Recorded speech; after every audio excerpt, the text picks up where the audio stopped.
Salut à tous les bastonneurs et les bastonneuses, moi c'est Forgy, et le catch c'est ce dont on va parler. Et aujourd'hui, l'AEW illustré. Récap du Rampage du 18 août. Rey Fénix contre Commander. L'histoire du match, une bataille entre deux grands luchadors aériens, Rey Fénix étant sous le regard du BCC avant leur match à All In. Un combat de haute voltige entre deux catcheurs qui se respectent énormément. Commander voit Rey comme une sorte de mentor. Le combat est le plus beau de la soirée. Les envolées sont extraordinaires. C'est une bataille de Mexicains volants dans le ciel clair de cette arène. Les cordes sont utilisées au maximum de leur capacité et on assiste à toute la gamme des pirouettes, vrilles et autres possibilités acrobatiques de leur arsenal. Sans trop de surprise, Rey fait le tombé à 8 jours de Wembley. Segment Dr. Britt Baker DMD. En gros, elle aimerait bien que 80 000 personnes chantent DMD. Brother Z et Ethan Page contre Aussie Open. L'histoire du match, une exhibition pour Aussie Open avant Wembley et le match contre Better Than You Baby. C'est aussi un bon moyen de voir Ethan et Zay en action. Aussi sont prêts à la bagarre. Zay va être royal dans ce match et nous servir une multitude de mouvements acrobatiques de toute beauté. Ethan est la force du duo, mais il sera nettement moins utilisé dans ce match que le frère qui va régaler. C'est un très bon match en marge des Hardy pour pouvoir voir ces deux acolytes en action. Ensuite, bien sûr, aussi déroulent leur match par équipe en puissance et coordination. Zay finit par se faire écraser par les Australiens qui remportent le match et sont chauds pour Wembley, eux qui sont une vraie équipe, contrairement à leurs adversaires. Prise de parole finale d'Aussie Open qui défie Maxwell de réussir son coup de pied kangourou. Bah tiens, pendant qu'on y est, les Hardy challenge Aussie Open pour leur titre ROH. Sammy Guevara tue un panou. Bon ben les gens commencent à bien l'aimer de nouveau, hein. Et il catche bien le Sammy, hein. Voilà, next. Sky Blue et Hikaru Shida contre les Outcasts. L'histoire du match, bagarre avant All-In. C'est du combat façon Outcasts. Gruge, détournement d'attention de l'arbitre, spray de peinture verte, coup de cul, la rengaine habituelle. Mais cette fois-ci, la championne Hikaru Shida compte pas se laisser faire et malgré toutes les tricheries, le match ne se passe pas comme prévu. Sky Blue résiste aux assauts et revient souvent en force.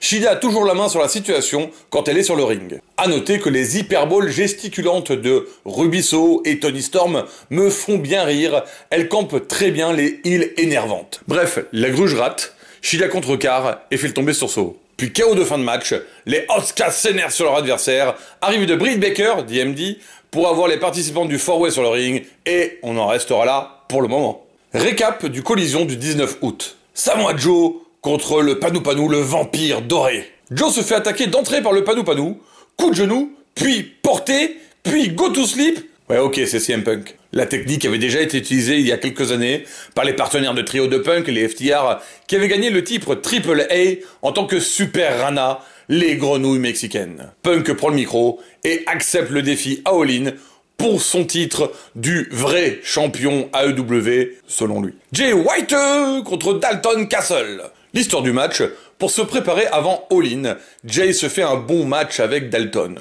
Le Bullet Club Gold est juste trop fun. Mais c'est le cas aussi de Dalton Castle et les Boys, un gimmick sorti d'un autre temps qui fonctionne à merveille. La figure cartonnée de Jay White devient presque un membre à part entière du Bullet Club. Juice est excessif dans tout ce qu'il fait, du coup il me fait mourir de rire, il n'a absolument aucune limite. Mais attention, Dalton n'est pas un adversaire à prendre à la légère, et il ne fait pas que de se faire malmener, il a de très bons moments dans ce match.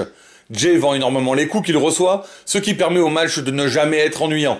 Malgré les Boys et les belles prises de Castle, le Blade Runner aura finalement raison du pan, le Peacock, pour la victoire de Jay White. La Bang Bang Gang prend la parole. Pour eux, Kenny manipule les gens depuis des années en faisant croire que l'élite était la meilleure période pour le Bullet Club. Ils vont lui montrer à lui et à sa troupe dorée qu'ils disent de la merde. Et les Guns sont chauds, ils veulent de la frite, les Iron Savage sont motivés pour un match. L'histoire de ce match, Juice et les Guns affrontent The Elite lundi à Dynamite, ils s'échauffent, et White fait les commentaires, et c'est très drôle. Et même si c'est un match impromptu, les sauvages ne sont pas des panou, ils donnent du fil à retordre et sont vraiment cool à voir, très puissants et athlétiques, explosifs même. Le Bullet Club qui se moque de l'élite, ça marche super bien, ça me garde à fond dans le match. Je le dis chaque semaine, mais les Guns m'impressionnent. Ils ont une amplitude de mouvements et de frappes qui rend vraiment très bien à l'écran. Les Sauvages font une vraie démonstration de puissance et utilisent ce match pour se faire connaître du grand public. Ils assurent le show. Honnêtement, Juice Elegance, j'adhère. Je fais partie du Guns Up Gang. Et vous, qu'en pensez-vous? Vous me dites ça en commentaire et ensuite, un petit abonnement à la chaîne? Un petit clip intéressant. C'est le reset au niveau des Ingobernables. Rush appelle son manager. Il fait venir la faction au Mexique. Et là, Preston et Dralistico se font enlever. Suite de ce kidnapping prochainement. Ricky Starks a promis du chaos et il a pas oublié sa promesse. C'est pas parce qu'il a pas le droit de catcher qu'il va pas se montrer. Du coup, Big Bill tue un panou à coups de grosses claques et bottes dans la face. Et Ricky lui met un coup de ceinturon pour le message.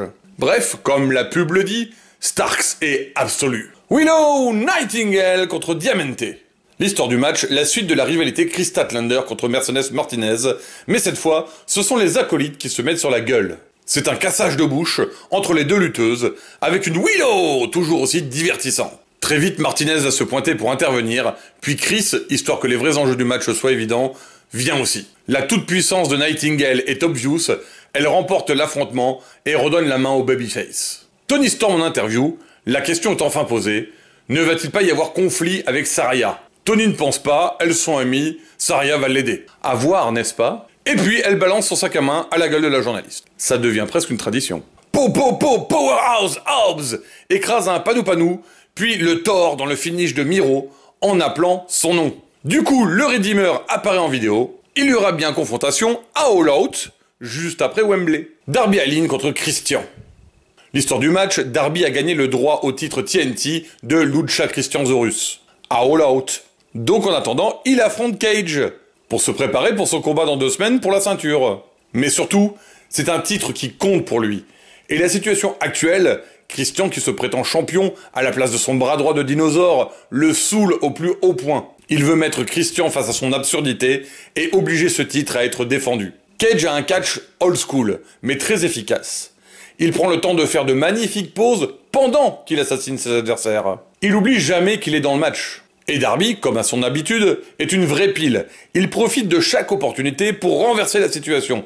Si bien que le match a un très bon rythme, on peut passer d'une situation lente qui se construit peu à peu à une phase rapide et impactante quelques instants plus tard. Et bien sûr, le facteur X du match, Luchasaurus, qui n'hésite pas à défoncer Allin dès qu'il lui passe à portée. Un très bon travail de bras droit en somme, même si en vrai c'est lui le champion. Les deux athlètes vont régaler et Christian va placer une spear de toute beauté. Mais cela ne suffira pas à gagner le match. Victoire de Darby. Et comme Christian est un gros malade dans sa tête, persuadé d'être champion, et qu'il ne veut pas perdre le titre, il fait défoncer Darby par son dinosaure et fait le tomber, qui est compté de force par l'arbitre, pour la fausse victoire, pour conserver son pas titre. Si vous avez aimé cette vidéo, n'hésitez pas à mettre un pouce bleu, à faire un commentaire, je me ferai un plaisir d'en discuter avec vous. Et à vous abonner en cliquant sur le bouton. Il n'y aura pas d'autre AEW illustré cette semaine. Et oui, je pars à Londres jeudi à 7h du matin. J'aurai pas ma caméra et pas de quoi monter là-bas. Mais attention, c'est pas pour ça qu'il n'y aura pas d'activité. Je vais essayer de vous faire quelques vidéos de la route de Wembley avant de partir. Et sur place, je vais faire une série de shorts depuis mon téléphone afin de commenter viteuf les shows de la semaine et vous faire vivre mon périple à la Rev Pro le samedi soir et à Wembley le dimanche. Et puis allez voir mon Twitter ou X pour qu'on discute ensemble pendant l'événement. Donc merci à tous les bastonneurs et bastonneuses pour me suivre. On se retrouve très vite.